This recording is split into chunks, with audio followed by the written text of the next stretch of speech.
Lens en finale, mes amis. Est-ce un événement? Habillage à l'américaine, s'il vous plaît. Lens en finale de la Coupe de France, un événement, oui ou non, Étienne Didot? Pas spécialement. Non. Régis Test là. Oui. Ah, c'est un oui franc et massif. Éric Blanc. Oui aussi. Oui aussi. Monsieur Moati. Oui. Oui. Eh bien, nous avons peut-être pas spécialement. On peut vous mettre du côté des noms ou pas?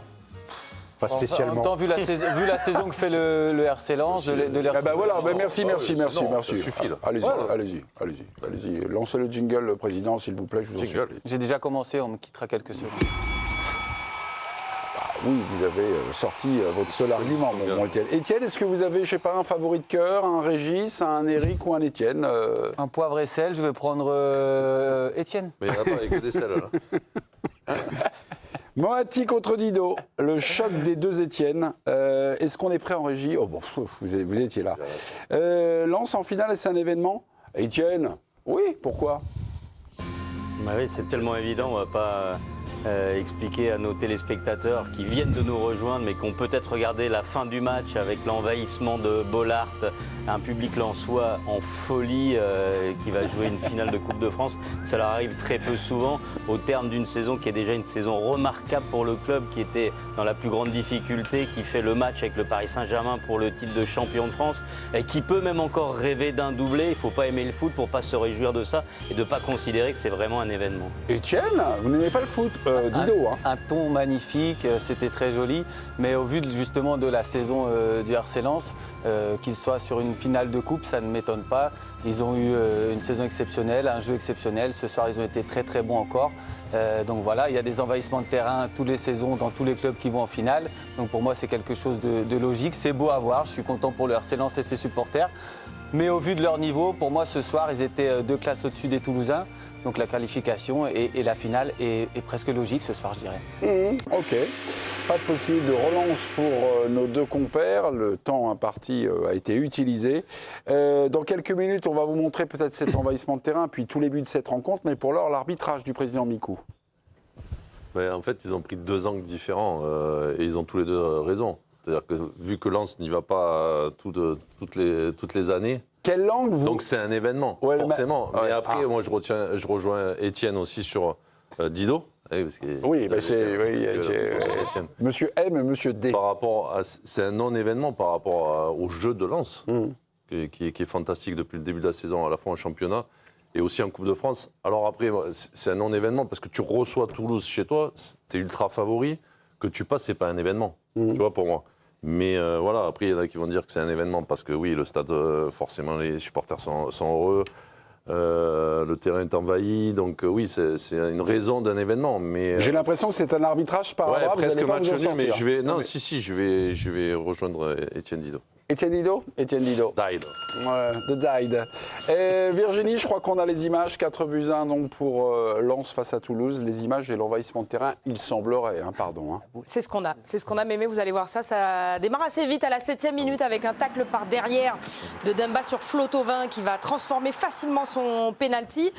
Flo Thauvin qui sert ensuite Saint-Maximin pour le break à la 19e, le contrôle à l'entrée de la surface. Et derrière, il arrive à enchaîner, le gardien n'a pas bougé. Le 3e but pour les Saint-Éor est signé de Mathieu Hudol sur un centre tendu d'Abdoulhamid devant les cages. Et Adrien Thomasson va marquer le 4e juste avant le dernier quart d'heure sur un coup franc de Thauvin repoussé par Hogg. Abdoulhamid va lui donner dans les pieds.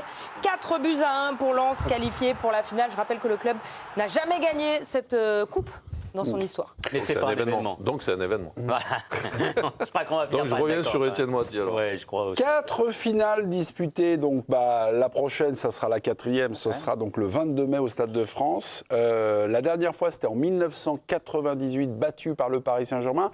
La deuxième fois, c'était en 1975, battu par les Verts de Saint-Étienne. Et la première, celle qui a laissé des traces, c'était contre le rival lillois en 1948. Vous vous souvenez très certainement, l'équipe du soir était déjà lancée, mon cher Régis. Non, mais en tous les cas, ils ont joué que des cadors. 3-2. Ouais, Lille, Saint-Étienne et PSG. Le LOSC, c'est la grande équipe des années 50. Saint-Étienne, c'est la grande équipe des années 70. Et le PSG de 98 raflait toutes les coupes. Oui, exactement. Sur le jeu, parce que ça a été un peu guidé par l'arbitrage de Johan Micou, et Eric et Régis.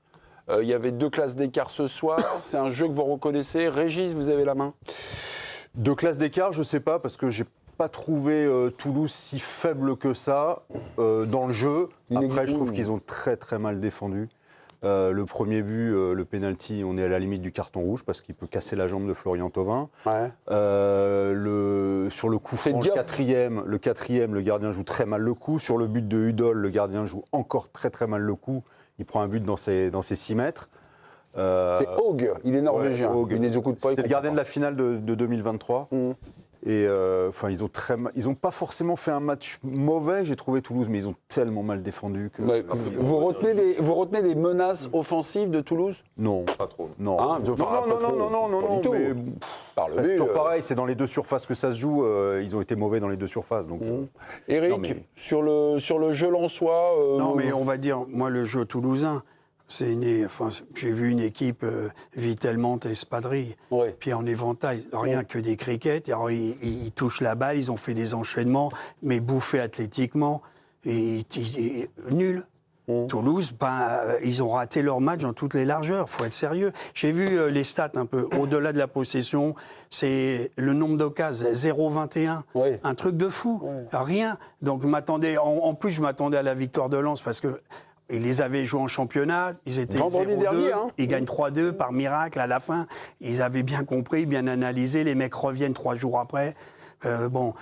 Avec ce public, il marque d'entrée, merci le VAR, parce que l'arbitre, il dormait, l'autre s'est fait faucher, il a ses tibias péronés, il voit pas le pénalty sur Thauvin, ils mettent 1h50. Ça, je sais que Enfin, Jo dit, à un mais moment donné, vous aussi, ça vous surprend, ça vous sidère que l'arbitre Non. Willy Delageau ne voit pas l'action? Non, mais aller plus vite quand même. Quand tu as 2-3 ralentis, tu vois qu'il y a faute. Tu as attendu une vingtaine de secondes.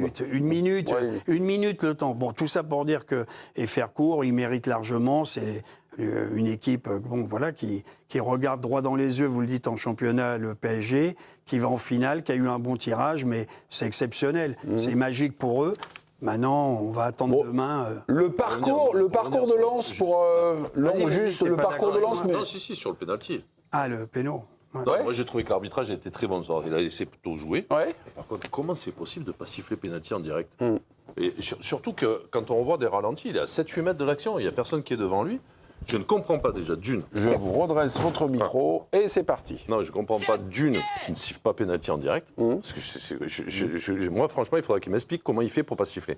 Et la deuxième, c'est comme dit Eric, déjà 35 secondes, 40 secondes à regarder des angles pour valider le péno. C'était pour régler la sonorisation. Disent les mauvaises langues. Les rouges, non? Peut-être. Les rouges, non? Et après, Attends. à quel moment le défenseur toulousain touche le ballon? Jamais. Si Thauvin, il a le pied qui reste planté, Et il peut lui péter la arrache jambe. la jambe. Et la chance de Thauvin, c'est que son pied glisse avec le tacle. Mais comment c'est possible de ne pas mettre rouge là-dessus aussi? Elle est belle, la photo, là. Franchement. Alors, on est à la 5e minute, c'est dur, ok. Il les touche avec le dos, le ballon. Ouais, un peu, ouais. Tac des fesses.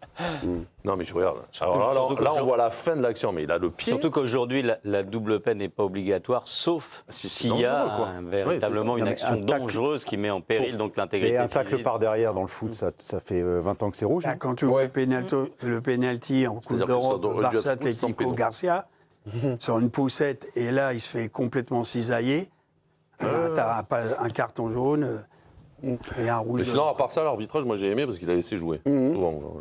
Sur le jeu c'est du assez RC Lens, je ne sais pas si vous les regardez parfois, souvent, regarde jamais. souvent. Je trouve que c'est On pourrait ne les remarquablement. regarder que parfois ou jamais, alors qu'ils sont en train de jouer le titre avec le Paris Saint-Germain et que c'est une équipe formidable depuis le début de la saison. Eh ben, vous êtes le spécialiste de Lens alors ce soir. Dites-moi, je trouve que mais je trouve que c'est Vous êtes vachement. spécialiste de Lens, c'est des vachement suiveurs réglé. assidus du jeu du RC Lens. Franchement, Lens, d'où ils viennent, j'ai l'impression qu'on ne mesure pas. Donc c'est pour ça que pour moi, c'est plus qu'un événement. C'est-à-dire qu'ils étaient à la rue financièrement. Ils ont vendu tous les joyaux de famille, en tout cas qui prétendaient en être. Ils étaient en grosse difficulté financière. Ils repartent de très très loin.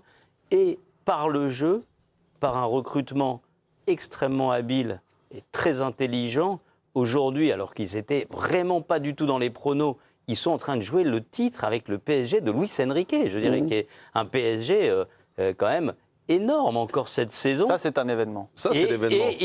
Et ils jouent en même temps, c'est-à-dire qu'ils n'abandonnent pas. Donc la coupe, ils la jouent jusqu'au bout. Ils sont en finale en mettant une ont pas de raclée Coupe d'Europe. à Toulouse. Moi, je trouve que c'est vraiment Ils n'ont formidable. pas de coup d'Europe. Ce qu'a dit Étienne, on l'a souvent dit dans... Simplement juste sur la balance des transferts cette saison, ça a été orchestré par Jean-Louis Leca. Donc l'été dernier, cette saison, ils ont plus 50 millions d'euros de recettes. Ouais. J'ai juste trouvé un petit exemple qui est extrêmement frappant. Kevin Danso a été vendu donc à Tottenham pour la somme de 25 millions d'euros. Puis Baïdou a été acheté du côté de Salzbourg pour 8 millions d'euros. Voilà, c'est recruter bien et recruter Étienne l'a malin. dit, mais le recrutement de Lens, c'est le recrutement du siècle. Je veux dire, on a l'équipe là sous les yeux. Ouais. Rizer, recrue. Baïdou, recrue. Sangaré, recrue. Thauvin, recrue. Hudson-Edouard, recrue. Saint-Maximin, recrue. Sangaré, c'est 8 millions aussi. Quelque chose au Rapide de Vienne. Et Udol, recrue. Et tous les joueurs sont performants. Tous. Et c'est du jamais vu.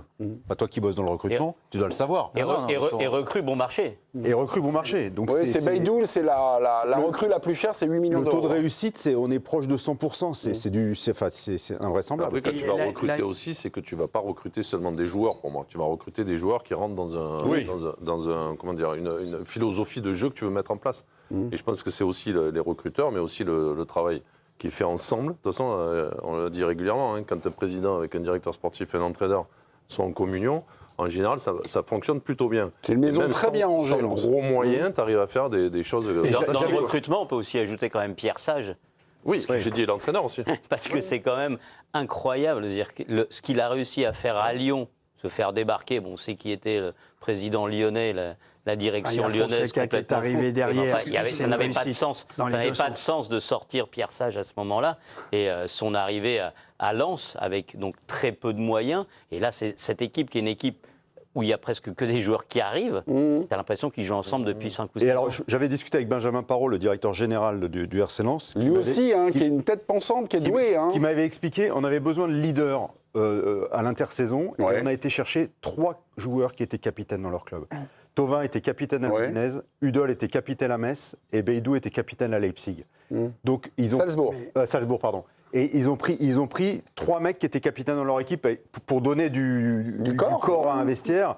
C'est quand même bien joué. 60 millions de budget, c'est le 10e budget de Ligue 1. On peut dépenser bien et dépenser malin. Il s'était délesté déjà l'année d'avant. Fofana s'en va.